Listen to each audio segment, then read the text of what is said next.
नमस्कार दोस्तों, आप सभी का स्वागत है स्टडी एंडेवर चैनल पे। आज हम एक बहुत ज़्यादा इंपॉर्टेंट टॉपिक के बारे में डिस्कस करने जा रहे हैं, that is Uttarakhand PCS mains answer writing. ये upper PCS and lower PCS दोनों की हम यहाँ पे बात कर रहे हैं। आप सभी को पता है अपर पीसीएस और लोअर पीसीएस का दोनों का ही रिजल्ट निकल चुका है। नाउ जो अब रियल एस्पिरेंट है जो मेंस देंगे उनके बीच में अब टक्कर होने वाली है। तो उस चीज़ के लिए अगर आप लिस्ट में बने रहना चाहते हैं, अगर ये आप कंपटीशन में बने रहना चाहते हैं, तो एक ही मंत्र है, that is mains answer writing practice. तो मेंस आंसर राइटिंग प्रैक्टिस आपको कहाँ पे करनी है? आप डेली बेसिस पे क्वेश्चन लिखिएगा और अपने जो क्वेश्चन है आप अपलोड कर सकते हैं हमारे टेलीग्राम चैनल स्टडी एंडेवर पे। यहाँ पे आपकी कॉपियाँ डेली बेसिस पे चेक होंगी, साथ साथ में जो आपके कलीग्स होंगे वो भी आपकी कॉपियाँ चेक करेंगे। तो ये एक ऐसा प्लेटफॉर्म है, एक फ्री प्लेटफॉर्म है जहाँ पे आप डेली बेसिस पे जो आप लिख रहे हैं उसको इवेलुएट कर सकते हैं। तो चलिए आज हम किस बातों पे डिस्कस करने चाह रहे हैं उसके बारे में बात करते हैं। देखिए दोस्तों, मैं उन सभी चीज़ों के बारे में बात करूंगा आज जो कि आपकी मेंस आंसर राइटिंग के लिए इम्पॉर्टेंट है, सो डैट आप अपना नाम फाइनल लिस्ट में बना सकें। तो चलिए वन बाय वन हम डिस्कस करते हैं। तो एक और ये चीज़ कह रहा हूँ मैं कि स्टडी एंडेवर टेलीग्राम पे ज़रूर आप वहाँ पे चले जाएँ। अगर वीडियो अच्छी लगेगी तो अंत में वीडियो को सब्सक्राइब ज़रूर कर देना, चैनल को सब्सक्राइब जरूर कर देना। अब देखिए कौन कौन सी ऐसी बातें हैं जो आपके माइंड में रहती हैं मेंस आंसर राइटिंग प्रैक्टिस से पहले, और उन सारी चीज़ों के बारे में मैं बात करूंगा यहाँ पे। तो जो हमारी जो पहली चीज़ है, डैट इज़ मेरे सिलेबस ही ख़त्म नहीं हो रहा, मतलब मेरा सिलेबस जो है वो ख़त्म नहीं हो रहा है। तो पहला हमारा ये डाउट रहता है कि यार मतलब प्रीलिम्स तो मैंने जैसे तैसे निकाल दिया, बट जो मेरी मेंस की जो तैयारी है ना वो बिल्कुल भी जीरो है। यानी कि मैंने कुछ पढ़ा ही नहीं है, कहाँ से पढ़ूँ, किस तरीके से पढ़ूँ, मुझे कुछ समझ में नहीं आ रहा है। तो आई थिंक जो ये आप सोच रहे हैं बिल्कुल गलत सोच रहे हैं, क्योंकि आपने प्रीलिम्स निकाला है यानी कि आपने कुछ ना कुछ तो पढ़ा होगा। आपने अपर पीसीएस का मेंस निकाला है, लोअर पीसीएस का मेंस निकाला है, यानी आपके अंदर कुछ ना कुछ ऐसी कैपेबिलिटीज़ होंगी जिससे कि आपने प्रीलिम्स एग्जाम को निकालना है। तो ये तो आपका मन में डाउट हो सकता है कि सिलेबस ख़त्म नहीं होता है, बट ये ज़रूर आपके मन में है कि सिलेबस आपने कुछ ना कुछ तो पढ़ा होगा, सिलेबस तो आपने कहीं ना कहीं पढ़ा हुआ है।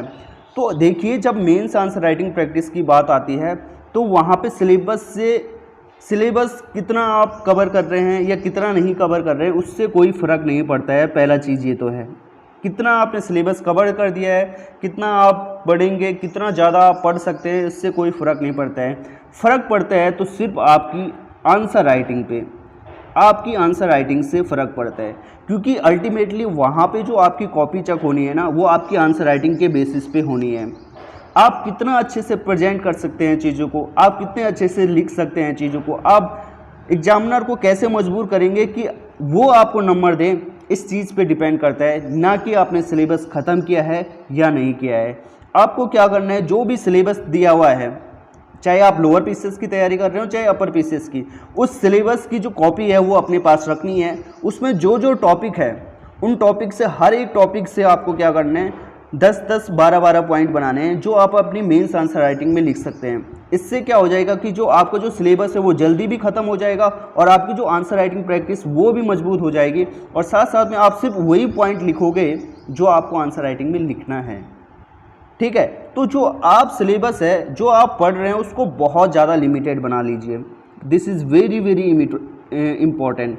देखिए चीज़ों को लिमिटेड बनाने से क्या होगा ना कि आपकी जो माइंड में जो फालतू की जो चीज़ें हैं ना वो नहीं आएगी, साथ साथ में आपके अंदर का जो कन्फ्यूजन है ना, जब आप मेंस आंसर राइटिंग प्रैक्टिस करोगे तो आप क्या हो जाते हो, कन्फ्यूज हो जाते हो, क्योंकि आपके माइंड में बहुत ज़्यादा डेटा रहता है। जब आप डेटा लिमिटेड कर दोगे ना तो आपका ये कन्फ्यूजन दूर हो जाएगा और जो आपकी राइटिंग होगी ना बहुत ज़्यादा क्रिस्प एंड कंसाइज हो जाएगी।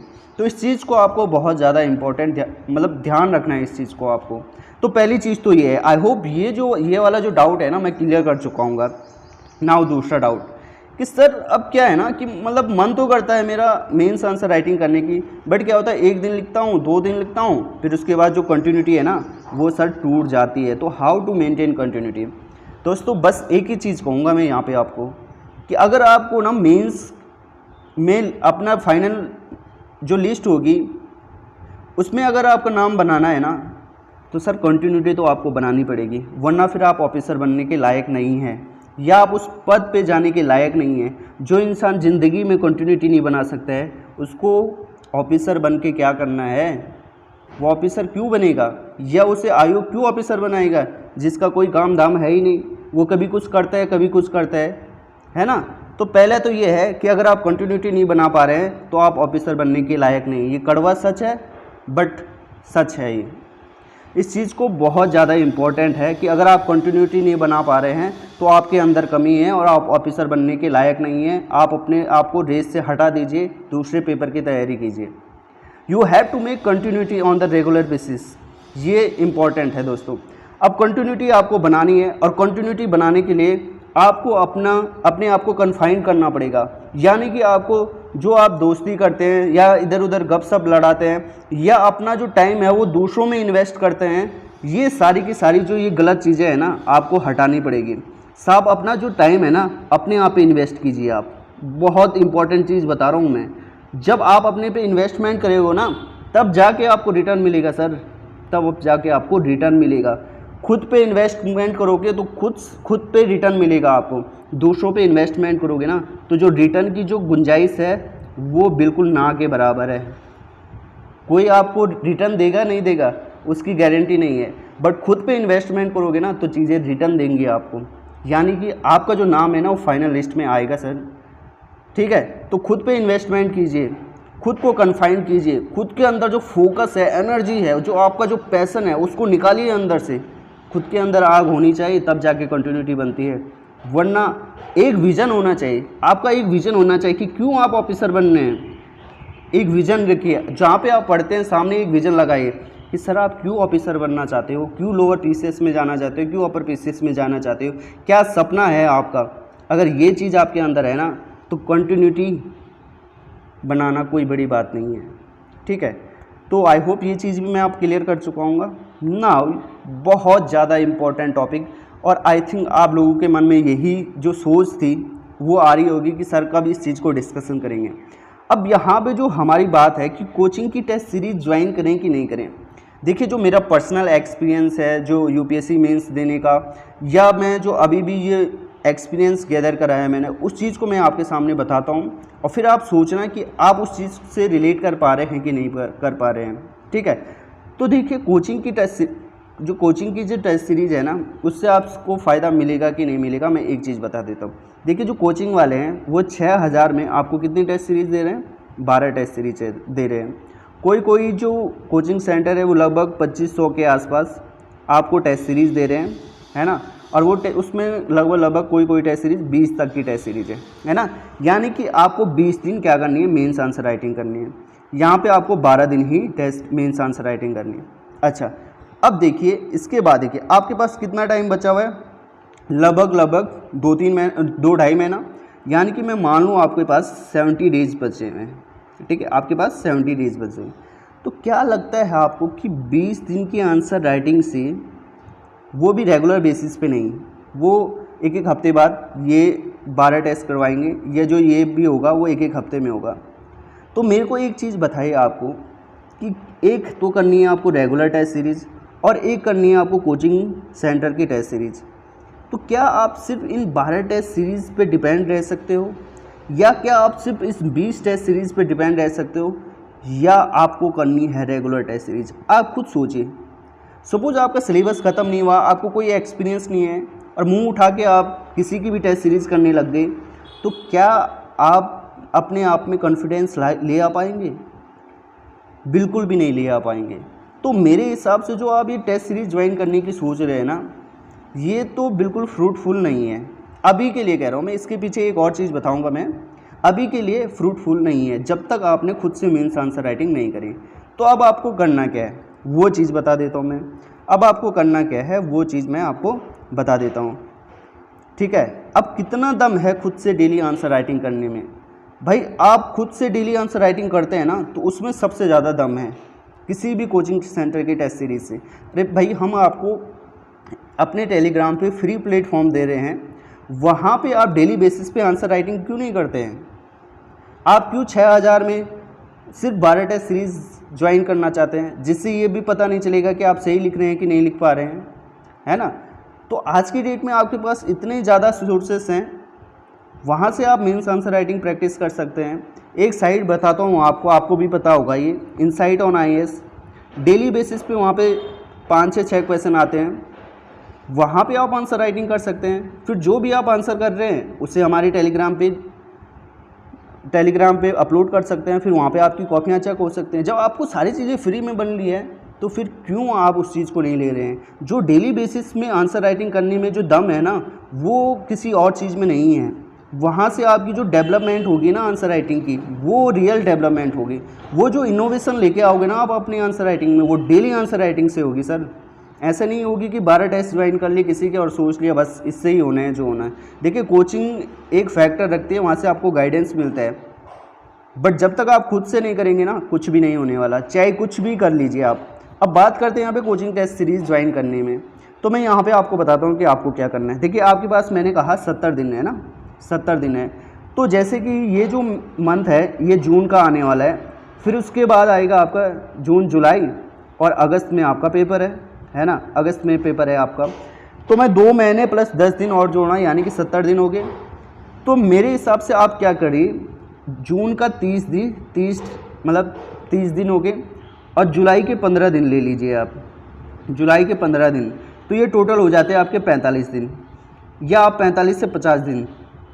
तो आप क्या करिए 45 से 50 दिन तक खुद से डेली आंसर राइटिंग प्रैक्टिस कीजिए। डेली के डेली आपको क्या करना है, 50 दिन तक आंसर राइटिंग प्रैक्टिस करनी है।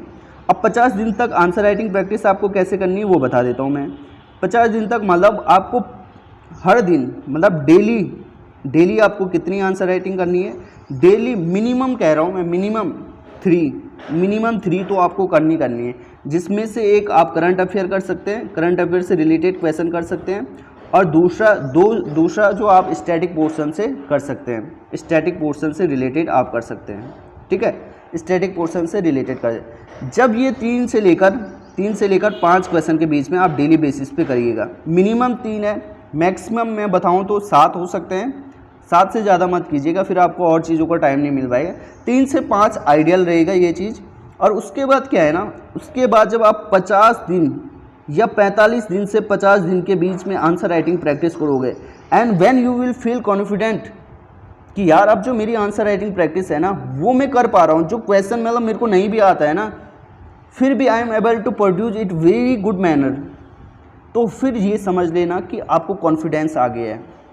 फिर उसके बाद आप जो 6000 में, 2000 में, 3000 में जो टेस्ट सीरीज ज्वाइन करोगे ना, तब उस चीज़ का फ़ायदा है। जो फाइनल टेस्ट देने के लिए जो टेस्ट सीरीज़ है ना दोस्त, वो फाइनल टेस्ट देने के लिए ही इम्पोर्टेंट है।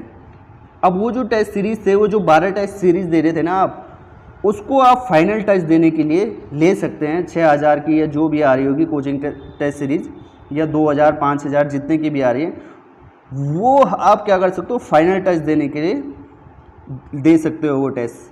ठीक है, तो फिर उससे क्या होगा, आप डेली पे आंसर राइटिंग प्रैक्टिस पे कर रहे हैं, साथ साथ में आपने एक कंट्रोल्ड इन्वायरमेंट में टेस्ट सीरीज़ भी दे दी, तो आपको बहुत अच्छे से कॉम्प्रिहेंसिव वे में आंसर राइटिंग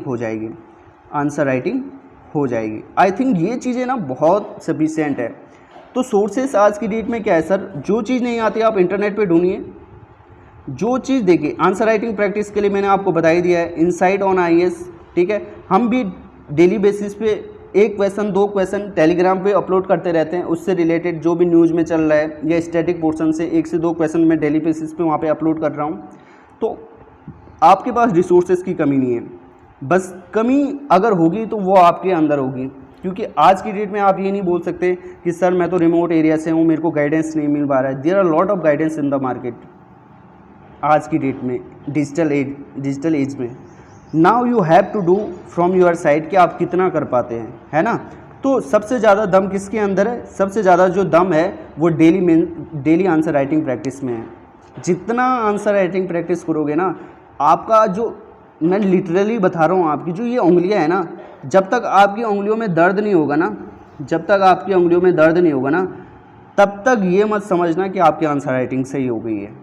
कहते हैं ना, नो गेन विदाउट पेन, है ना, नो गेन नो पेन सुना होगा आपने, नो पेन नो गेन। जब तक ना दर्द को एहसास नहीं होगा ना, आपके अंदर को जो ये दर्द एहसास नहीं होगा ना, वो आपकी उंगलियों पे जब तक वो सिकन नहीं आएगी, जो वो दर्द नहीं होगा ना, तब तक समझ लेना आपको वो गेन नहीं मिलेगा। ये चीज़ें ना मैं बहुत प्रैक्टिकल बता रहा हूँ, बहुत दिल से बता रहा हूँ, बहुत जब मैंने उस चीज़ को एक्सपीरियंस करा है ना, उस चीज़ को बता रहा हूँ मैं आपको। अगर फिर भी आप वो चीज़ नहीं करेंगे ना तो वर्थलेस है। आप कहीं भी चले जाइए दुनिया में, किसी चीज़ को भी आप अचीव करना चाहें वो आप कर ही नहीं पाएंगे जब तक आपके अंदर कॉन्टिन्यूटी नहीं होगी, जब तक आप खुद को पेन नहीं देना चाहोगे ना, तब तक क्या ही हो सकता है। ना ही आप ऑफिसर बन पाओगे, चलो ग्रुप सी में नौकरी लग जाएगी ठीक है, बस वहीं तक सीमित रह पाओगे, है ना। इससे ज़्यादा आप फिर सोच भी नहीं पाएंगे। और फिर जो आपकी जो मटेरियलिस्टिक चीज़ें आपने सोची होंगी, कार चाहिए, बंगला चाहिए, ये करूँगा वो करूँगा, कभी नहीं कर पाओगे without any hard work. There is no substitute of hard work. ये चीज़ मैं आपसे कहना चाहता हूँ। तो आई होप अभी तक मैं जितनी भी चीज़ें थी ना वो सारी मैं आपको समझा चुका हूँगा। अंत में फिर से कहूँगा टेलीग्राम ग्रुप को ज्वाइन कर लीजिए, है ना। कोई फ़ीस नहीं है ना। ना ही हम यहाँ पे ऐसा मटेरियल डालते हैं जहाँ से आपको रुपया देना पड़े। बस एक चीज़ कर देना, जो हमारा ये यूट्यूब चैनल है ना उसको सब्सक्राइब जरूर कर देना, क्योंकि थोड़ा सा मोटिवेशन हमें भी मिल जाएगा भाई, है ना। इतना तो फ्री में कर ही सकते हो हमारे लिए, ठीक है। बस और साथ साथ में एक और चीज़ कहूँगा, उन दोस्तों के साथ भी क्या करिए, आप शेयर कीजिए जो दोस्त आपके निकले हुए हैं, है ना, या जो अभी जो यूपीएससी की मेंस आंसर राइटिंग प्रैक्टिस भी करना चाहेंगे, तो उन सभी से आप ये चीज़ें शेयर कीजिए। और जितना ज़्यादा हो सके इस वीडियो को आप क्या कीजिए, शेयर कीजिए, ठीक है। तो आई होप सारे डाउट अभी तक क्लियर हो चुके होंगे आपके। और जो भी डाउट है आपके प्लीज़ उसे मेंशन कीजिए हमारे कमेंट बॉक्स में। I will try to solve your queries, okay. तो प्लीज़ आप हमारे जो टेलीग्राम ग्रुप पे जुड़ जाइए, ठीक है। आपके लिए भलाई के लिए, नहीं जुड़ोगे तो फिर हमारा तो क्या ही है, बस आपका ही होगा जो होगा। और अगर आप कहीं और से गाइडेंस ले रहे हैं तब भी सही बात है, आप वहाँ से भी लीजिए, कोई दिक्कत नहीं है। बट आपका जो मेन मकसद होना चाहिए वो खुद में विश्वास होना चाहिए, और daily mains answer writing practice आपको करनी है। तो अभी के लिए इतना ही रखते हैं। जय हिंद दोस्तों।